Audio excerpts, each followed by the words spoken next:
Hello friends, welcome to my YouTube channel Azad Kisan farming. Azad Kisan farming में आप सभी का स्वागत है। दोस्तों, इस वीडियो में आज हम बात करने वाले हैं वैक्सीनेशन के बारे में। हमें कौन सी वैक्सीन करनी होती है, कब करनी होती है, कितनी करनी होती है, कैसे कैसे करनी होती है, 1 दिन से लेकर 2 साल तक की वैक्सीनेशन के बारे में आज हम पूरी जानकारी इस वीडियो में आपको देने वाले हैं। दोस्तों, अगर आपको वीडियो में जानकारी अच्छी लगे तो वीडियो को लाइक करें और अगर चैनल पर नए हैं तो चैनल को सब्सक्राइब करें और बेल आइकन ऑन कर लें। चलिए दोस्तों, करते हैं वीडियो को स्टार्ट। सबसे पहले आपको ऐसी हैचरी से चिक्स खरीदना चाहिए जो हैचरी पहले दिन की जो मैरेक्स की वैक्सीन है वो करके देती है। बहुत सारी ऐसी हैचरी हैं जो मैरेक्स की वैक्सीन नहीं करती है, तो आपको चिक्स खरीदने से पहले पूछ लेना चाहिए, पता कर लेना चाहिए कि भाई आप मैरेक्स की जो पहले दिन की वैक्सीन होती है वो आपने की है या नहीं की है। अगर की है तो ले सकते हैं आप, और अगर हैचरी वालों ने पहले दिन की मैरेक्स वैक्सीन नहीं की है तो आप उसे खुद से भी कर सकते हैं या हैचरी वालों से करवा के भी ले सकते हैं। 1 दिन के जो चिक्स में वैक्सीन की जाती है वो होती है मैरेक्स, और ये गर्दन में लगता है, चमड़ी में लगता है। अगर हमने ऐसी हैचरी से चिक्स ले लिया जिसने मैरेक्स की वैक्सीन नहीं की है तो नुकसान हो सकता है, क्योंकि मैरेक्स की कोई दवाई नहीं होती है और हमारे बर्ड्स में कोई भी बीमारी लग सकती है। उसके बाद जब हम चिक्स ले आते हैं और चिक्स 7 दिन के हो जाते हैं तो 7 दिन के बाद हमको लासोटा की वैक्सीन करनी होती है, और लासोटा वैक्सीन में भी F1 करनी होती है। और दोस्तों, ये वैक्सीन हमें अपने चिक्स में रानीखेत की बीमारी से बचने के लिए करनी होती है। अगर हमने अपने चिक्स में वैक्सीन नहीं की है लासोटा F1 की, तो हमारे चिक्स में रानीखेत की बीमारी लग सकती है। और रानीखेत की बीमारी पोल्ट्री फील्ड में सबसे घातक बीमारी मानी जाती है। इस बीमारी में बहुत ही तेज़ी के साथ मोर्टेलिटी होती है, जिससे फार्मर को भारी नुकसान का सामना करना पड़ सकता है। दोस्तों, रानीखेत की बीमारी क्या होती है, इसके क्या लक्षण होते हैं, इसकी क्या पहचान होती है, इसकी क्या मेडिसिन वैक्सीन होती है, हमने एक वीडियो बनाया है इसके ऊपर जिसमें सारी जानकारी मौजूद है। उसका लिंक हम आपको डिस्क्रिप्शन में दे देंगे। उसके बाद जब हमारे चिक्स की उम्र 14 दिन हो जाती है तो हमें IBD की वैक्सीन करनी होती है, यानी कि इन्फेक्शियस बर्सल डिसीज़ की वैक्सीन हमें करनी होती है। और ये वैक्सीन हमें गम्बोरों की बीमारी से बचने के लिए अपने चिक्स में करनी होती है। उसके बाद जब हमारे चिक्स की उम्र 21 दिन हो जाती है तो हमें अपने चिक्स में लासोटा की बूस्टर डोज करनी होती है B1 के नाम से। ये भी हमें रानीखेत की बीमारी से बचने के लिए करनी होती है। इससे भी रोग प्रतिरोधक क्षमता हमारे चिक्स की बढ़ जाती है। उसके बाद 28 दिन में हमें IBD का वैक्सीन करना होता है, इन्फेक्शियस बर्सल डिसीज़ का वैक्सीन करना होता है। ये गम्बोरू से बचाने के लिए हमें करना होता है। इससे भी हमारे चिक्स की रोग प्रतिरोधक क्षमता बढ़ जाती है। उसके बाद जब बच्चा बड़ा हो जाता है, यानी 40 से 42 दिन 45 दिन का हो जाता है, उस वक्त हमें फाउल पॉक्स की वैक्सीन करनी होती है। ये हमें ऑक्स वायरस से बचाने के लिए करना होता है, और यो मुर्गियों के पंख में लगता है, लेफ्ट पंख में लगता है।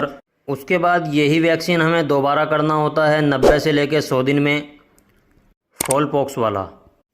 ये ऑक्स वायरस के करना होता है, ऑक्स वायरस की बीमारी से बचने के लिए, और इससे भी हमारे बर्ड्स में ऑक्स वायरस जैसी बीमारी से लड़ने की क्षमता बढ़ जाती है। दोस्तों, इसका भी वीडियो का लिंक भी मैं डिस्क्रिप्शन में डाल दूंगा। ऑक्स की पहचान क्या है, लक्षण क्या है, वैक्सीन क्या है, कैसे करनी होती है, ये आप वहाँ से जाके देख सकते हैं। उसके बाद हमें 51 दिन में एक वैक्सीन करना होता है जिसे कहते हैं R2B। ये भी हमें रानीखेत की बीमारी से बचने के लिए करना होता है, और इससे भी रानीखेत की बीमारी से बचने के लिए हमारे बर्ड्स में रोग प्रतिरोधक क्षमता बढ़ जाती है।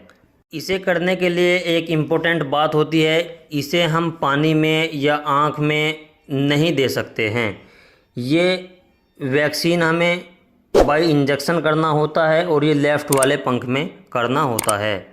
इसे हमें आधा ml छोटी वाली सीरीज से करना होता है। और दोस्तों, मैं आपको बता दूं, फॉलपॉक्स और रानीखेत R2B का जो वैक्सीन है, ये आपको जब तक करते जाना है जब तक आपको मुर्गी रखनी है, यानी जब तक आपको मुर्गियों से अंडा लेना है। दोस्तों, अगर हम कोई भी वैक्सीन नहीं करते हैं तो क्या होगा, चलिए अब हम इस पे बात कर लेते हैं। अगर हमने मेरेक्स का वैक्सीन जो पहले दिन में होता है, अगर हमने वो नहीं किया है तो उसका कोई इलाज नहीं है, सारे चिक्स मर सकते हैं।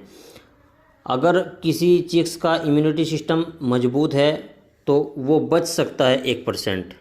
दूसरा जो मैंने बताया था लासोटा का 7 दिन वाला, अगर हमने ये नहीं किया तो हमारे चिक्स में रानीखेत की बीमारी लग सकती है। और रानीखेत की बीमारी पोल्ट्री फील्ड में सबसे घातक बीमारी मानी जाने वाली बीमारी है, और इसमें बहुत स्पीड से मोर्टेलिटी होती है, और ये इस बीमारी की चपेट में हर साल लाखों करोड़ों मुर्गियां मर जाती है।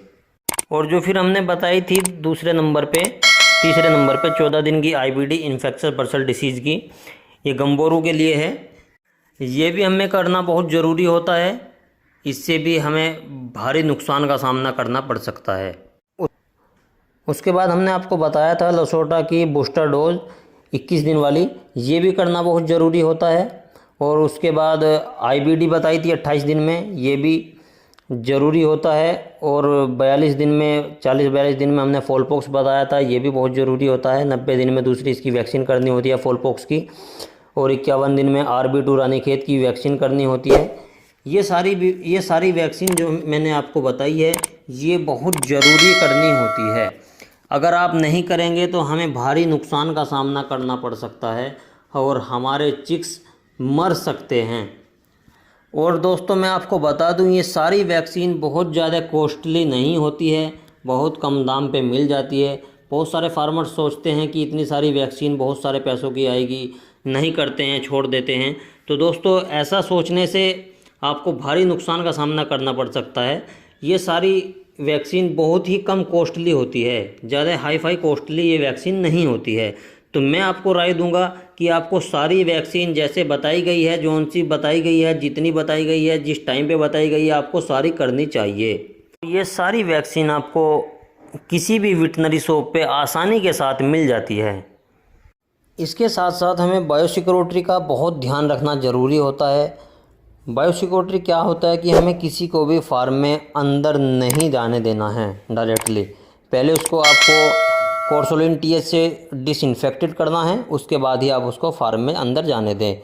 जैसे कि कोई विजिटर आ रहा है या आपका कोई दोस्त आ रहा है, डायरेक्टली अंदर जा रहा है, या डिबेकर आ रहा है, चोंच काटने वाला जो डिबेकिंग करते हैं कैनाबलिज्म बीमारी से बचने के लिए, वो आ रहा है, डायरेक्टली अंदर जा रहा है, ऐसा हमें नहीं करना चाहिए। हमें बायोसिक्योरिटी का बहुत ध्यान रखना चाहिए अपने पोल्ट्री फील्ड में। और इससे बचने के लिए हमें कोर्सोलिन TH से या B904 से आने वालों को डिसइंफेक्टेड करना होता है, और उसके बाद ही फार्म में अंदर जाने दें। दोस्तों, अगर सारी वैक्सीन करने के बाद भी और बायोसिक्योरिटी के बाद भी हमारे बर्ड्स में कोई भी बीमारी लग जाती है, सारी बीमारियों के लक्षण क्या होते हैं, सारी बीमारियों की पहचान क्या होती है, ये आपको हमारे चैनल पे सारी वीडियो मौजूद है, उसमें देखने को मिल जाएगा। उसके लिए आपको दोपहर में कोर्सोलिन TH से या B904 से पूरे फार्म को डिसइंफेक्टेड करना होता है। उसके लिए आपको एक स्प्रे पंप लेना है, इसमें 15 लीटर पानी लेना है, और उसमें 150 ml आपको कोर्सोलिन TH या B904 डाल करके अच्छी तरह से मिला करके पूरे फार्म को और सारे बर्ड्स को डिसइंफेक्टेड करना होता है। और जो बीमार मुर्गियां आपको अपने फार्म में दिखाई दे रही है, उनको आप जो फ्रेश मुर्गियां हैं उनसे अलग कर देंगे। कोई भी पार्टीशन बना के उसमें आप उनको सबसे अलग कर देंगे और उनका ट्रीटमेंट शुरू कर देंगे। दोस्तों, अगर हम इन सारी चीज़ों का ध्यान रखते हैं तो हमारे फार्म में बहुत कम बीमारियां देखने को मिल सकती है। और सबसे बड़ी बात होती है कि हमें अपना कॉन्फिडेंस लेवल हाई रखना चाहिए। डिप्रेशन में आके हमें फार्मिंग नहीं करनी चाहिए, और इससे अगर हमारा कॉन्फिडेंस लेवल अच्छा रहेगा तो हम बहुत जल्दी बीमारियों को रिकवर कर सकते हैं। दोस्तों, ये था आज का छोटा सा वीडियो। 1 दिन से लेके 2 साल तक के चिक्स के बारे में, मुर्गियों के बारे में कि हमें कब वैक्सीन करनी होती है, कितनी करनी होती है, कौन सी करनी होती है, कैसे करनी होती है। दोस्तों अगर वीडियो में जानकारी अच्छी लगी तो वीडियो को लाइक करें, कमेंट करें और वीडियो को अपने दोस्तों में शेयर करें। अगर आप चैनल पर नए हैं तो चैनल को सब्सक्राइब करें और बेल आइकन ऑन कर लें। दोस्तों मिलते हैं किसी और इन्फॉर्मेटिव वीडियो के साथ, तब तक के लिए जय जवान।